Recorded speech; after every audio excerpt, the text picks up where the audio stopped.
PISA testiranje koje se u odabranim školama širom Srbije realizuje od 8. marta do 18. aprila pokazat će kakvo funkcionalno obrazovanje posjeduju naši učenici, a prema tim rezultatima bi Ministarstvo prosvete ponovo trebalo da uradi usaglašavanje nastavnih planova i programa.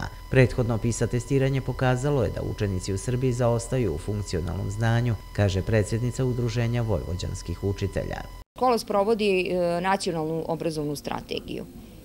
Kako država odredi, Ministarstvo prosvete kako odredi, tako se naprave nastavni programi, usaglase se i udžbenici kao osnovno, ali ne jedino nastavno sredstvo i onda učimo naše učenike ono što je država odredila da treba da znaju.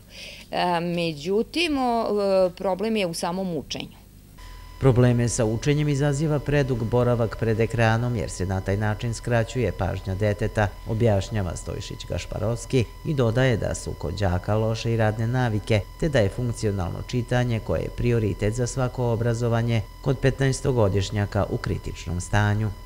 Jako sporo čitaju, loše čitaju, znači zato što ne čitaju dovoljno.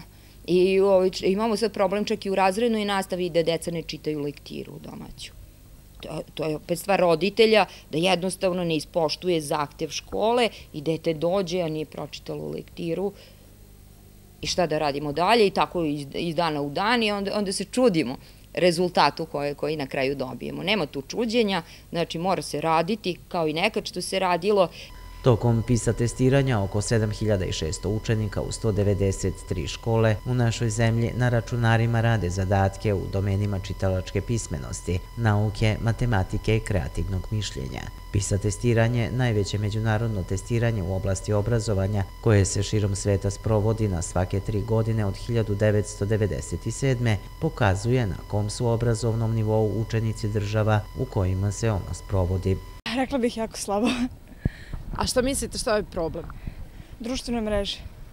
Ja ne znam koliko mogu biti zainteresovani, pola su na kompjuteru, pola su sa učiteljicom, a i to što su za kompjuterom, to sam čula kako rade. Kaže, no što možemo da ih izvaramo, eto.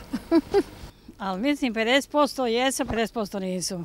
U mom vidokrugu, koliko ja to vidim, čak vidim i u zadnjoj godini fakultete da napustaju, kud idu, ja ne znam šta rade ta deca. A što mislite, šta je problem?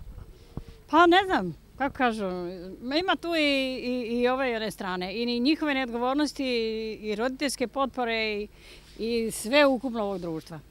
Rezultati ovogodišnjeg PISA testiranja biće objavljeni u decembru 2023. Podsjetimo, na prošlom ovakvom testiranju Srbija je među rangiranih 79 zemalja zauzela 45. mesto, što znači da je prema rezultatima tog istraživanja ispod proseka zemalja članica Organizacije za ekonomsku saradnju i razvoj koja ga isprovodi. Svaki treći testirani učenik u Srbiji bio je funkcionalno nepismen, a za vršnjacima iz zemalja članica Organizacije za ekonomsku saradnju i razvoj kaskali su u učeničkim postignućima više od jedne školske godine.